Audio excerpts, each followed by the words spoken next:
Hello कहानी के दीवानों, मैं लौट आया हूँ it's okay not to be okay के एपिसोड नंबर 2 के साथ में। जिन लोगों ने अभी तक एपिसोड नंबर 1 नहीं देखा है, मैंने एपिसोड नंबर 1 का लिंक नीचे डिस्क्रिप्शन में दे दिया है और चैनल पर भी ये वीडियो अवेलेबल है। आप जाइए पहले वो वीडियो देखिए ताकि आप इस लव स्टोरी के एपिसोड नंबर 2 को एंजॉय कर पाएं। तो चलिए हम एपिसोड नंबर 2 शुरू करते हैं। इसी के साथ में स्वागत है आपका हमारे चैनल एक्सप्लेनर जेमी पर। एपिसोड 2 की शुरुआत वहीं से होती है जहाँ पे हमने एपिसोड नंबर 1 छोड़ा था, जहाँ गैंग जी अपने पुराने प्यार की तारीफें कर रहा होता है मोनियुंग को, और मोनियुंग पूछती है कि क्या तुम मुझ पर लाइन मार रहे हो, जहाँ गैंग जी ये सुनने के बाद बोलता है नहीं, और मिस्टर ली को बोलना मुझे कॉल करके बार बार परेशान ना करे। बस इतना बोलने के बाद गैंग जी वहाँ से निकलने लगता है और जैसे ही वो जाने वाला होता है गेट पर ही मिस्टर ली आ जाते हैं और उसे रोक लेते हैं और बोलते हैं sorry sorry sorry mister Gang ji, मुझे थोड़ी सी देर हो गई। और वो उसके सामने एक डब्बा बार बार कर रहे होते हैं जिससे गैंग जी इग्नोर कर रहा होता है। इसी के साथ मिस्टर ली की सेक्रेटरी गैंग जी को बोलती है सर आप ऐसे क्यों जा रहे हो, आपने तो कहा था ना आपको मोनियुंग का ऑटोग्राफ चाहिए। अब ये सुनने के बाद में मोनियुंग भी थोड़ा सा चौंकती है, अच्छा ये बात है इसलिए आए हो ऑफिस में। बस मोनियुंग अपनी नई पब्लिश होने वाली किताब को निकालती है और उसके ऊपर कुछ मेंशन कर रही होती है, या फिर यूं कह लीजिए ऑटोग्राफ दे रही होती है। बस मोनियुंग ऑटोग्राफ देके वो बुक दे देती है गैंग जी को और साथ में कहती है फिर मिलेंगे, लेकिन गैंग जी बोलता है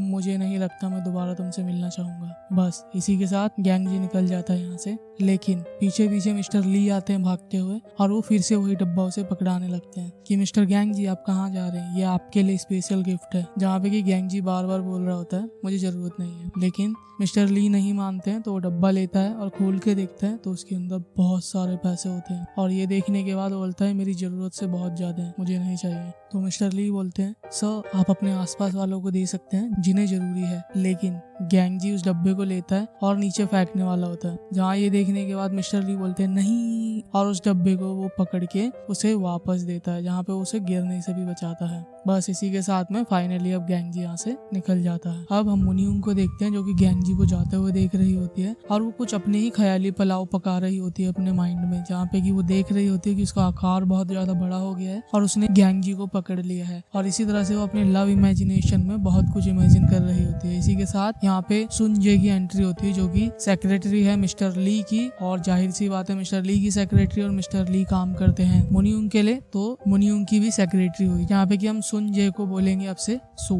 तो मोनियुंग सू को एक टारगेट देती है कि जितनी जल्दी हो सके गैंग जी के बारे में सब कुछ जानकारी निकाल के दो। जहाँ पे कि सू ये सुनने के बाद थोड़ा सा एक्साइटेड तो होती है, लेकिन उसे बहुत ज्यादा डर भी लग रहा होता है। अब गैंग जी कॉल करता है अपने दोस्त जेसू को, क्योंकि उसके साथ में ही सैंग जी भी होता है जहाँ वो दोनों खाना खा रहे होते हैं। बस जब गैंग जी कॉल करता है तो बताता है कि मुझे मोनियुंग का ऑटोग्राफ मिल गया है, तुम ये बता देना सैंग जी को। बस गैंग जी का इतना बोलने की ही देर थी, जहाँ पे कि जैसे ही जेसू बताता है सैंग जी को कि तुम्हारे मोनियुंग का ऑटोग्राफ मिल गया है गैंग जी को, बस इतना सुनने की ही देर थी। वो इतना ज्यादा एक्साइटेड हो जाता है कि अपने खाने को आधा छोड़कर ही भाग जाता है, जहाँ पे कि जेसू बोलता है अबे रुक जा, खाना तो पूरा खा के जा। बस इसी के साथ हम देख पाते हैं जो सैंग जी है वो मोनियुंग को एज ए क्रिएटर बहुत ज्यादा पसंद करता है और उसके पीछे बहुत ज्यादा पैशनेट है और वो उसका बहुत बड़ा फैन है। अब सीन वापस आता है गैंग जी के पास में, जहाँ पे कि गैंग जी जैसे ही मोनियुंग के द्वारा दी गई बुक को खोल के देखता है ऑटोग्राफ को, तो वहाँ ऑटोग्राफ नहीं होता है। वहाँ मोनियुंग के द्वारा एक मैसेज दिया गया होता है जहाँ पे कि मेंशन होता है तुम मेरे इवेंट में आना जहाँ पे कि ये बुक लॉन्च होने वाली है और वहाँ आके ऑटोग्राफ भी देना और मैं खुशी खुशी ऑटोग्राफ दूंगी। और वहाँ पे एक छोटी सी तस्वीर भी उसकी दिखाई जाती है जहाँ पे कि हमें लगता है वो चिढ़ा रही है उसे। बस इसी के साथ में अब गैंग जी देख के बहुत ज्यादा परेशान होता है, अरे यार क्या चाहिए इस लड़की को।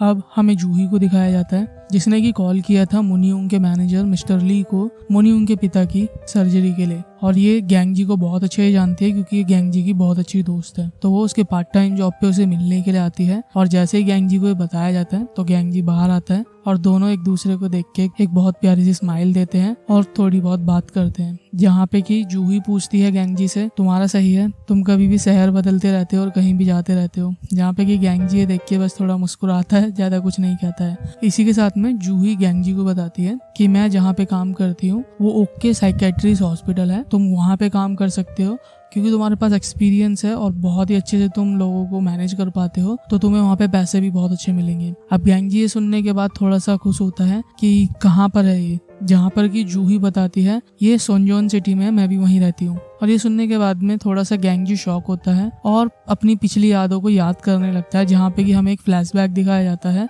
कि उसकी मॉम का मर्डर हुआ था और उसकी मॉम का मर्डर होते हुए देखा था सेंगजी ने। जहाँ पे कि गैंगजी ने अपने बचपन में अपने बड़े भाई जो कि सेंगजी है उससे बहुत कोशिश की थी पूछने की, लेकिन सेंगजी नहीं बता पाया था क्योंकि वो मेंटली रूप से इतना कमजोर है और वो एक ही बात बार बार बोल रहा होता है कि मॉम को तितली ने मारा है, मॉम को तितली ने मारा है। तो वो बहुत पूछता है लेकिन वो मेंटली रूप से कमजोर है इसलिए नहीं बता पाता। इसी के साथ में अब हम कुछ लोगों को देखते हैं जो कि वहाँ पे डिसाइड कर रहे होते हैं कि छोटे वाले की हालत ठीक है, हम उसे भेज देंगे किसी अनाथ आश्रम में, और जो बड़ा वाला है उसी की कैटेगरी का कुछ जगह ढूंढने होगी जहाँ पे कि उसे भी छोड़ा जाएगा। और ये बात गैंगजी सुन लेता है, जिसके बाद गैंगजी अपने बड़े भाई सेंगजी को लेके वहाँ से निकल जाता है और बोलता है भाई हम यहाँ से जा रहे हैं और इतनी दूर जाएंगे कि हम दोबारा इस शहर में कभी ना आए। बस वो वहाँ से निकल जाता है। तो इसी के साथ हमें पता चलता है गैंगजी की एक बहुत ही बुरी याद जुड़ी हुई है उस शहर से, इसीलिए गैंगजी जूही को बताता है कि नहीं मैं वहाँ पे काम नहीं करूंगा। और ये सुनने के बाद जूही को थोड़ा सा बुरा लगता है, लेकिन वो पूछती है क्यों नहीं करोगे, छोटा सा है वहाँ पे। और ये सुनने के बाद गैंगजी थोड़ा सा मुस्कुराता है और बोलता है हाँ इसीलिए। अब हमें दिखाया जाता है जूही ने ऑलरेडी बात की थी जेसू से, जहाँ पे कि जेसू से उसने पूछा था कि क्या वजह है वो क्यों उस शहर में नहीं जाएगा। तो जेसू ने बताया था ना जाने क्यों वहाँ पे हर बार हमें एक ही चीज परेशान करती है, वो है वो तितली। तितली तितली बोलते हो वहाँ पे बेहोश हो जाता है, जहाँ पे वो भी नहीं समझ पाती तितली का क्या मतलब है। और इस तितली की वजह से ही गैंगजी को हमेशा अपने जो शहर है वो बदलना पड़ता रहता है, जैसे कि हमने एपिसोड 1 में भी बात की थी। बस इसी के साथ में हमें जूही और गैंगजी दोनों को दिखाया जाता है जो कि इमोशनली एक दूसरे को देख रहे होते हैं और एक छोटी सी मुस्कान दे रहे होते हैं, जहाँ पे कि हम फील कर पाते हैं इन दोनों के बीच में भी कुछ लव कनेक्शन है और ये दोनों भी एक दूसरे को कहीं ना कहीं पसंद करते हैं। बस अब दिन आता है मुनियोंग के बुक लॉन्चिंग इवेंट का, जहाँ पे कि सेंगजी बहुत ज्यादा एक्साइटेड हो रहा होता है आने के बाद में कि उसे ऑटोग्राफ मिलेगा और मिलने का मौका भी मिलेगा मुनियोंग से। इसी के साथ वो बहुत ज्यादा एक्साइटेड होता है। इसी एक्साइटमेंट को देख के गैंगजी समझाता है सेंगजी को, देखो तुम जब जाओगे ऑटोग्राफ लेने के लिए तो मैं वहां दूर खड़ा रहूंगा, तो तुम ऑटोग्राफ लेना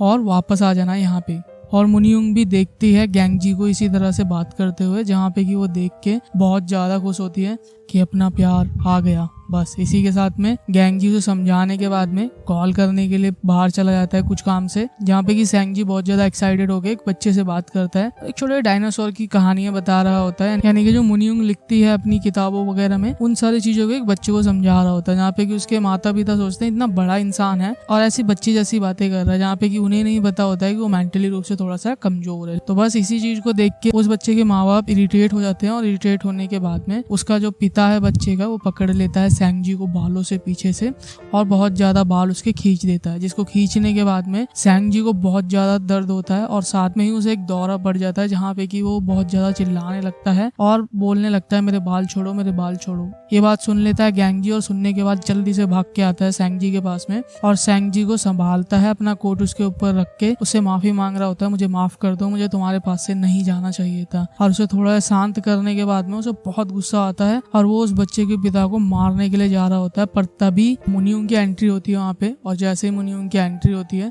वो उस बच्चे के पिता के बाल भी उसी तरह से पकड़ लेती है जिस तरह से उसने सेंगजी के बाल पकड़े थे और खींच देती है। बोलती है कि देख लो कितना दर्द होता है जब तुम किसी दूसरे के बाल खींचते हो, और इसी तरह से उसको बहुत बेइज्जत करती है कि उसके अंदर इतना ज्यादा दिमाग नहीं है लेकिन तुम्हारे अंदर तो है ना, और ऐसी बहुत सारी बातें बोल के उसके माता और पिता दोनों को बहुत बेइज्जत करती है, क्योंकि उन्होंने भी सेंगजी को बहुत ज्यादा बेइज्जत किया होता है। इसी के साथ में जब वो बहुत ज्यादा बेइज्जत कर देती है तो एक बार देखती है गैंगजी को और गैंगजी भी उसे देखता है, जहाँ पे कि उसने उसकी हेल्प की होती है। बस इसी के साथ में अब हमें इन दोनों को बैठा हुआ दिखाया जाता है, जहाँ पे कि सेंगजी एक जगह पे बैठा होता है छोटी सी और वहाँ पे अपने आप को काम कर रहा होता है और गैंगजी बताता है कि मेरे भाई को 1 घंटा भी लग सकता है और 1 दिन भी लग सकता है, तो तुम जा सकती हो। जब वहाँ से वो जाने लगती है तो गैंगजी उसका हाथ पकड़ लेता है और रोकता है। अब वहाँ पे आता है एक रिपोर्टर जिसने कि पैसे खाए हैं मुनियोंग की किताब पे अच्छे रिव्यू देने के लिए, लेकिन वो अच्छा इंसान नहीं है, जहाँ पे कि वो मुनियोंग को काफी गलत कहता है और वो बाकी सारी भी बहुत सी गलत चीजें उसे बोल रहा होता है, जहाँ पे कि वो उसकी बॉडी के बारे में बोल रहा होता है। तो ये सुनने के बाद में मुनियोंग को बहुत ज्यादा गुस्सा आता है और वो उसे मारने वाली होती है, लेकिन गैंगजी उसका हाथ पकड़ लेता है, जिसके कारण की वो उसे मारती नहीं है और बोलती है अपने काम से काम रखो और निकल लो यहाँ से। अब वो रिपोर्टर वहाँ से जाने लगता है और जब वो सीढ़ियों पे पहुंचता है तो तभी वहाँ पे मुनियोंग पीछे से आती है और आने के बाद उसे थोड़ी बात करती, जहाँ पे वो तब भी बदतमीजी करना नहीं छोड़ रहा होता है। तो मुनियोंग उसे डराती है एक पेन से और अंत में एक उंगली मार के उसे गिरा देती है और वो सीढ़ी से बहुत ही बुरी तरीके से नीचे जाकर गिरता है। अब गैंगजी भी वहाँ पे पहुंचता है, जहाँ पे कि वो ये सब चीजें देखता है और सोचता है कि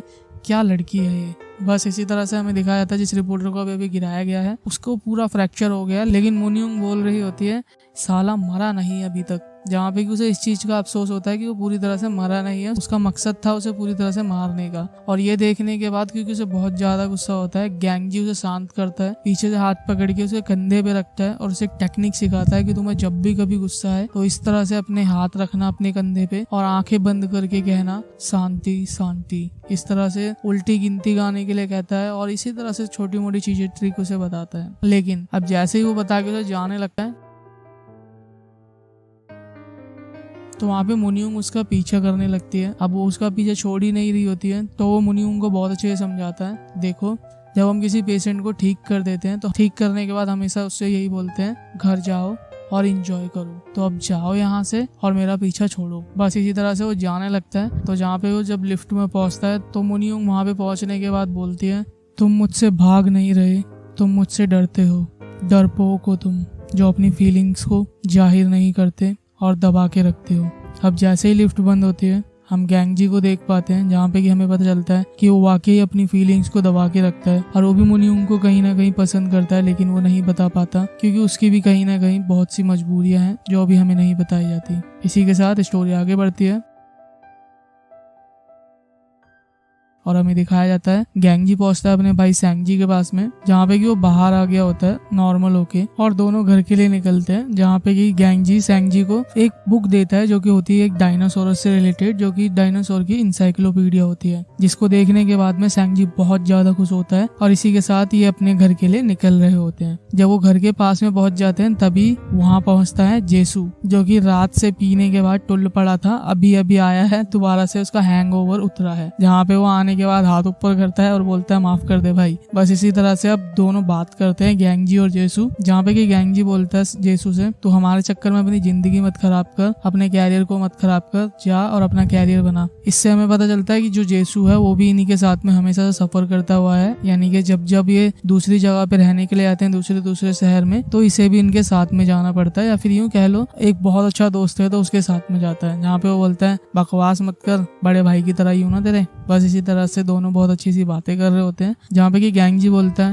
मैं आज तक यही सोच रहा था कि हम उस तितली की वजह से भाग रहे हैं, यानी कि सैंगजी की वजह से हम शहर छोड़ छोड़ के भाग रहे हैं, लेकिन मुझे आज किसी ने एहसास दिलाया है कि हम सैंगजी की वजह से नहीं भाग रहे, बल्कि मैं खुद ही मुसीबतों से भागना चाहता हूँ जिसकी वजह से मैं आज तक भागते हुआ आया हूँ शहरों से। जहाँ पे कि उसका दोस्त जेसू समझ जाता है ये फिर से मुनियोंग से मिल के आया है, इसीलिए इतनी गहराई वाली बात कर रहा है। जहाँ पे बोलता है तो फिर मुनियोंग से मिल के आया, अरे मुनियोंग। बस इसी के साथ सीन हमें दिखाया था घर पे, जहाँ पे कि गैंगजी और सैंगजी अपना सामान पैक कर रहे होते हैं क्योंकि उन्हें यहाँ से जाना है। तो इसी के साथ में गैंगजी पूछता है कि सैंगजी अगर हम अपने पुराने शहर जाना चाहें जहाँ पे कि हमारी मॉम थी, तुम जाना चाहोगे वहाँ पे? तो बोलता है तुम जानते हो कौन सी सिटी थी वो? तो सैंगजी बोलता है क्यों नहीं जाना चाहूंगा, सोनजोन सिटी, वहाँ पे बहुत अच्छा नूडल मिलता है, बहुत अच्छी खाना मिलता है, चलो चलते हैं। और ये सुनने के बाद वो बहुत ज्यादा इमोशनल होने लगता है। इसी के साथ में वो कुछ और भी बोल रहा होता है उसका भाई सैंगजी कि मैं बड़ा भाई हूँ ना, तो चिंता मत करो, तुम्हारी सुरक्षा करना मेरी जिम्मेदारी है। इस तरह से बोल के जैसे ही वो जाता है तो गैंगजी वहाँ पे बहुत ज्यादा इमोशनल होने लगता है, जहाँ पे उसकी रोने जैसी शक्ल भी हो जाती है।